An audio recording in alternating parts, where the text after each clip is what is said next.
could not see, and he brought them near him, and he kissed them and embraced them. And Israel said to Joseph, I had not thought to see your face, and look, God has also let me see your seed.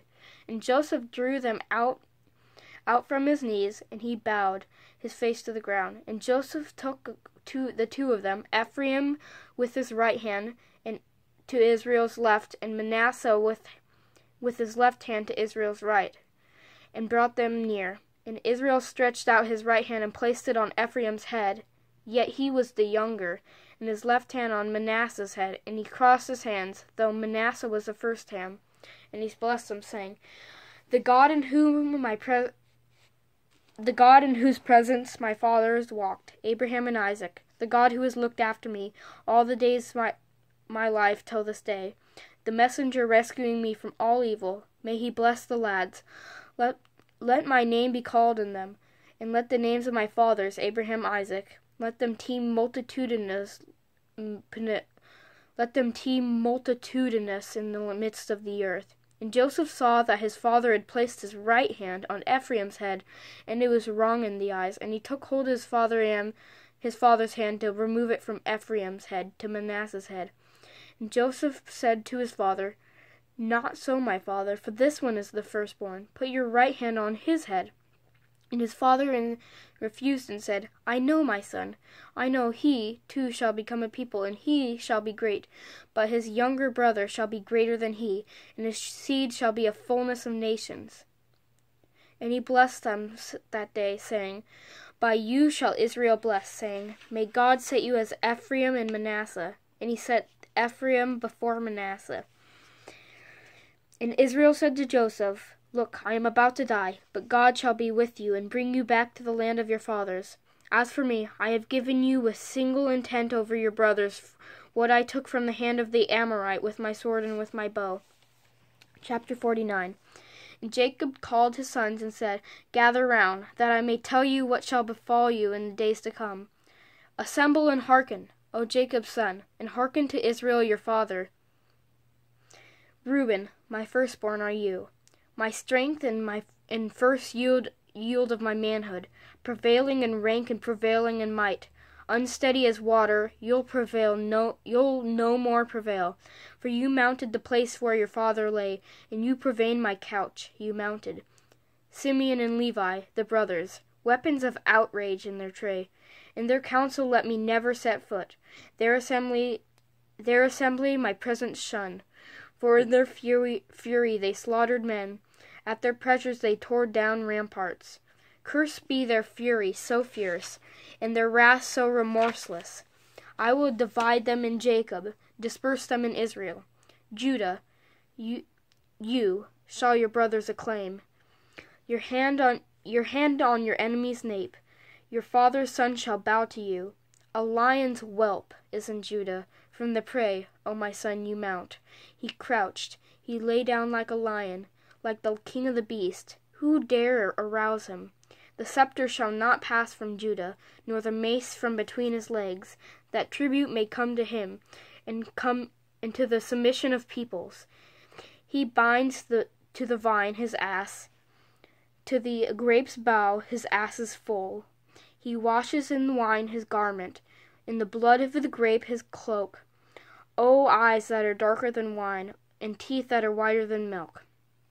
This is a prophecy about Jesus, I just want to say, because Jesus came from Judah's line. Like it says, the scepter shall not pass from Judah. Scepter is what a king holds, and nor the mace between his legs, that tribute may come to him in the submission of peoples. So all the nations will submit to Jesus. Let's continue on. Zebulun near the shore of the sea shall dwell, and he by the haven of ships, his flank upon Sidon. Issachar, a big-boned donkey, crouched amidst hearths.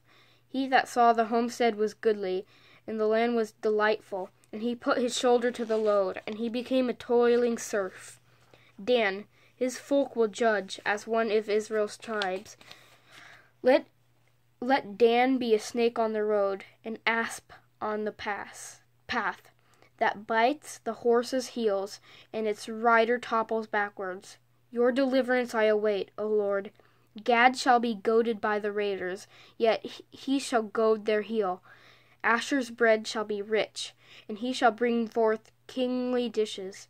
Naphtali, a hind let loose, who brings forth lovely fawns. A fruitful son is Joseph, a fruitful son by a spring. Daughters strode by a rampart. They savaged him, shot arrows, and harassed him, the archers did. But taut was his bow, and his arms ever moving, through the hands of the champion of Jacob, through the name of the shepherd and Israel's rock. From the God of your fathers, may he aid you, Shaddai, may he bless you. Blessings of the heaven above, blessings of the deep that lies below, blessings of the breast and of the womb. Your father's blessings surpassed, the blessings of timeless heights, the bounty of hills everlasting. May they rest on the head of Joseph, and on the brow of the one set apart from his brothers, Benjamin, ravening wolf. In the morn he consumes the spoils. At evening he shares out plunder. These are the tribes of Israel, 12 in all. And this is what their father spoke to them, blessing them, each according to his blessing. And he blessed them, and he charged them, and he said to them, I am about to be gathered to my kinfolk. Bury me with my father in the cave that is in the field of Ephron the Hittite, and in the cave that is in the field of Machpelah, which faces Mamre, in the land of Canaan, the field that Abraham bought from Ephron the Hittite as a burial holding. There they buried Abraham and Sarah his wife. There they buried Isaac and Rebekah his wife.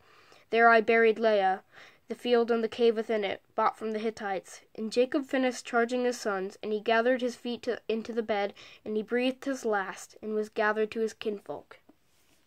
The last chapter, chapter 50. And Joseph flung himself on his father's face, and wept over him and kissed him. And Joseph charged his servants, the physicians, to embalm his father. And the physicians embalmed Israel. And 40 days full were taken for him, as such is the full time of embalming. And the Egyptians keened for him 70 days, and the days for keening passed. And Joseph spoke to the household of Pharaoh, saying, If, pray, I have found favor in your eyes, speak, pray.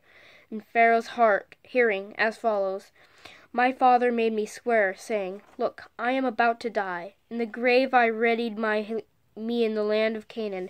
There you must bear me. And so, let me go up, pray, and bury my father and come back. And Pharaoh said, Go up and bury your father as he had made you swear. And Joseph went up to bury his father, and all of Pharaoh's servants, the elders of his household, and the elders of the land of Egypt went up with him, and all the household of Joseph, and his brothers, and his father's household. Only their little ones and their flocks and their cattle they left in the land of Goshen.